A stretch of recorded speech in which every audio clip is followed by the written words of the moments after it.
بسم الله الرحمن الرحیم. السلام علیکم. ویلکم ټو هوم بایولوژي کلاس 10 بایولوژي دا په دې کې یو ټاپک دی چې بیلنس ان د ایکوسیستم اینڈ هیومن امپیکټ. کوم ایکوسیستم چې دی په کوم انوایرنمنت کې چې لیوینګ ارګانیزم د نان لیوینګ تھنګ سره خپل کوارډینیشن چې دی هغه شو کوي، د هغه سره تعلق چې دی هغه شو کوي، یا د لیوینګ چې دی نان لیوینګ تھنګ نه څه پیدا لي، او بیا په دغه ایکوسیستم باندې کوم هیومن چې دي نو د دوی اثرات چې دي دا پیسې دي. دا بالکل ایزي ټاپک دی، جنرال ټاپک دی، په دې کې ګرانس نشته، په خو یو چې تاسو دې باندې پوه شئ. نو all living organism are dependent on environment. نو اوله خبر دا ده چې څونه ژوندي څیزونه تاسو اینی که تاسو په خپل یې که ځناور دي بوټي دي دا ټول ډیپندنټ دي په انوایرمنټ باندې، ځکه چې دوی پاتې کېږي په دې ماحول کې، دوی خوراک اخلي د ماحول نه، د دوی اوسېدل، د دوی مړه کېدل، هر څه چې دي هغه په دې ماحول کې دي، نو ځکه دوی په دې ماحول کې باندې څه ډیپندنټ دي. انوایرمنټ پرووایډ all the necessary requirement. یو څونه څیزونه زموږ په کار دي، د نور ځناورو په کار دي، نو هغه د انوایرمنټ نه چې دی میلاویږي. species interact with each other also with the environment. کم species چې دي که مونږ یو څاروو کې دي یا په بوټو کې چې دي نو هغه د خپل یو بل نه پیدا اخلي.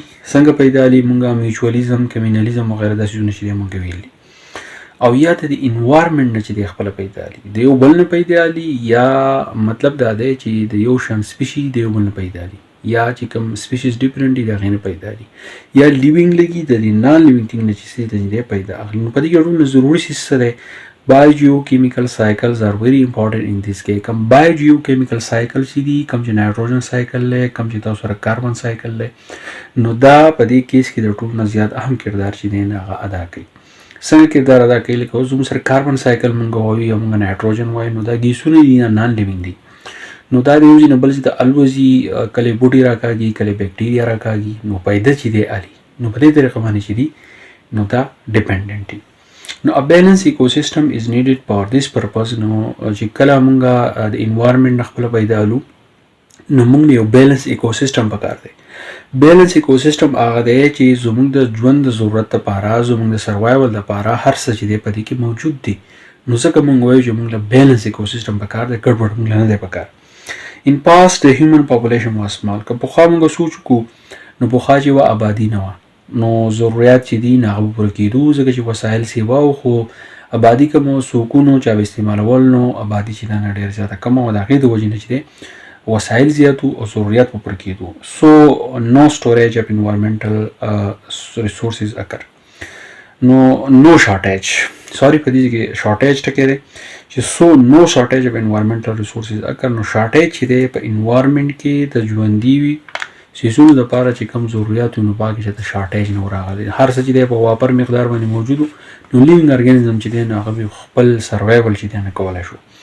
with increase in population demand also increase by them.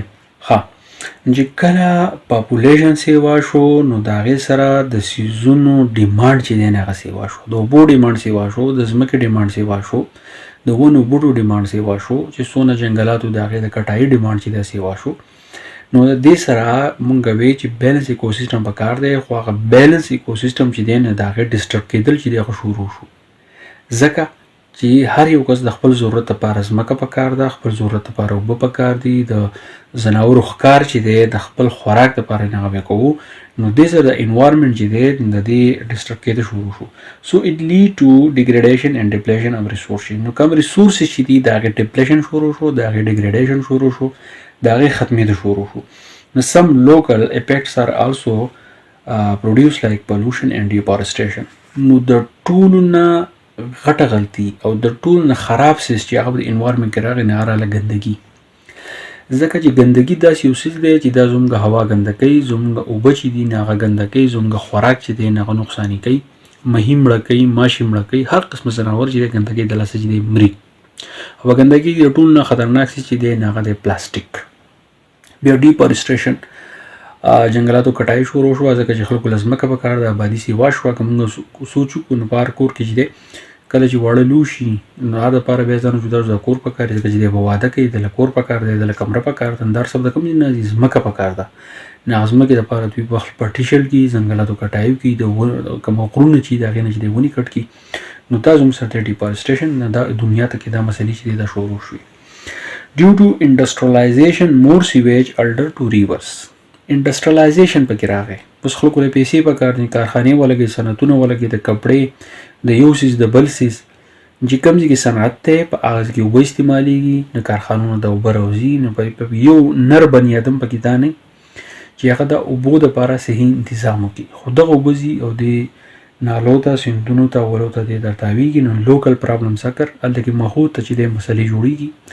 د اسکو اوبه چې دي نو هغه ته مسلې جوړیږي، او دا اوبه چې دا بیا هارډ شي نو داسې دی ویښته بیا چې دی بیا سینې صفا کوي، د سرمنې بیماریان چې دی ته جوړوي. نو ماډیفیکیشن انوایرمنٹ اکر وچ کیپ ریزلټ ان هیومن انټرونشن. نو دونه تبدیلی رااله چې انسانانو ته نقصان ورسېدو، د دې سره وبا راځي، د دې سره چې دی قسمه قسم بیماریان راځي، نو انسان ته چې دی د دې نه خطرات جوړیږي. نو موږ له پکار ده چې موږ خپل انوایرمنټ چې بالکل بیلنس وساتو، او زموږ چې کوم اثرات دي په انوایرمنټ هغه موږ کم کو، چې موږ ځناور او بوټي په صحیح طریقه باندې د لایف چې دی بیلنس پر انوایرمنټ کې چې دی نه پاتې شي. نو دا کلاس 10 بایولوژي یو بالکل جنرال ټاپک و. زه امید کوم چې تاسو پوه شئ. په دې سره په سلیکچر چې ان شاء الله ډېر زر اپلوډ کوم. تھینک یو، ډېر مننه.